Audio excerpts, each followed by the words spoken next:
প্রযুক্তি নিয়ে আমরা যদি কৃষিতে আগাতে চাই তাহলে উন্নত প্রযুক্তি ব্যবহার করে বর্তমানে বাংলাদেশের কৃষকদেরকে আমরা কীভাবে সেবা দিতে পারি সেই বিষয়টা কিন্তু এখন সামনে আসবে। কারণ এখন হচ্ছে প্রযুক্তির যুগ এবং আমাদের দেশের কৃষকরাও কিন্তু পিছিয়ে নেই।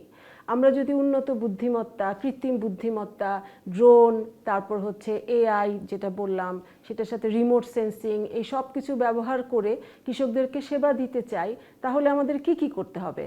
সেই জন্য আমাদের কৃষকের দোরগোড়ায় এই প্রযুক্তিগুলো পৌঁছে দিতে হবে। এখন প্রশ্ন আসতে পারে যে আমাদের কৃষক কি এতটাই অর্থনৈতিকভাবে সচ্ছল যে তারা এই প্রযুক্তিগুলো নিতে পারবেন? সেই ক্ষেত্রে আমরা বলতে পারবো যে হ্যাঁ, তাদেরকে যদি আমরা সমবায়ের মাধ্যমে এই প্রযুক্তিগুলো পৌঁছানোর ব্যবস্থা করতে পারি, এলাকা ভিত্তিক সমবায়ের মাধ্যমে, অবশ্যই তারা সক্ষম। যেমন যদি আমরা ড্রোনের কথাই বলি, আমরা ড্রোন দিয়ে একটা এলাকার কৃষকদের জন্য খুব স্বল্প খরচে তার জমিতে সার দেওয়া অথবা তার জমিতে কীটনাশক ছিটানোর ব্যবস্থা করতে পারি, যেখানে তার শ্রমিকের যে মূল্যটা ওনারা দেন তার প্রায় অর্ধেকে সেটা নেমে আসে। আমরা সেটা মাঠ পর্যায়ে গিয়ে দেখতে পেরেছি। সেই রকমভাবে আমাদের সেচের প্রযুক্তি, হারভেস্টিং, আধুনিক কৃষি যন্ত্রপাতির ব্যবহার, এগুলো নিয়ে আমরা কৃষকদের কাছে যেতে চাই। এখন হচ্ছে প্রযুক্তির যুগ, তাই এই কৃষি প্রযুক্তি ব্যবহারে আমরা কৃষকদেরকে উদ্বুদ্ধ করতে চাই। এজন্য যদি সরকার থেকে কৃষি ঋণের প্রয়োজন হয়, সেক্ষেত্রে সরকারকে আমরা আহ্বান জানাবো যাতে করে ক্ষুদ্র ক্ষুদ্র ঋণ দিয়ে এই সমবায়, কৃষি সমবায়কে গড়ে তোলা যায় এবং প্রযুক্তিগুলোকে তাদের কাছে পৌঁছানো যায়।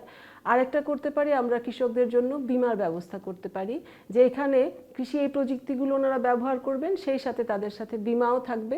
প্রযুক্তিগুলি ব্যবহার করে ওনারা বীমাটাকেও সুরক্ষিত করতে পারবেন। এই সব কিছু মিলেই আসলে কৃষি প্রযুক্তির দিন সামনে। পুরনো কৃষি ব্যবস্থাকে আমরা ভুলে গিয়ে নতুন পথে কৃষককে নিয়ে হাঁটতে চাই। তাই কৃষি প্রযুক্তি হোক আগামীর কৃষকের জন্য একটা নতুন সম্ভাবনা। জলবায়ু পরিবর্তন, আবহাওয়ার বার্তা, কৃষি পণ্যের খবর এবং কৃষির কীরকম মূল্য, কৃষি পণ্যের কীরকম মূল্য, এই সব কিছু আমরা প্রযুক্তির মাধ্যমে কৃষকদের কাছে পৌঁছাতে চাই।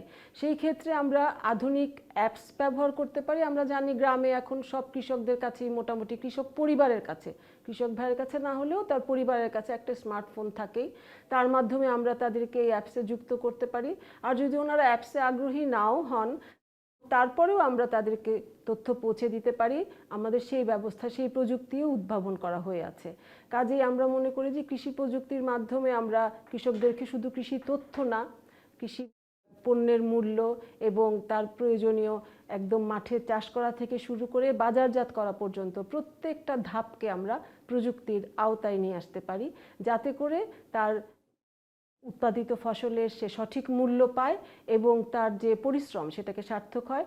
এবং আমরা চাই আমাদের কৃষকরা প্রযুক্তি নির্ভর কৃষক হোক, গতানুগতিক ধারা থেকে তারা বের হয়ে আসুক, যাতে করে আমরা একটা স্মার্ট কৃষক, স্মার্ট বাংলাদেশ পেতে পারি।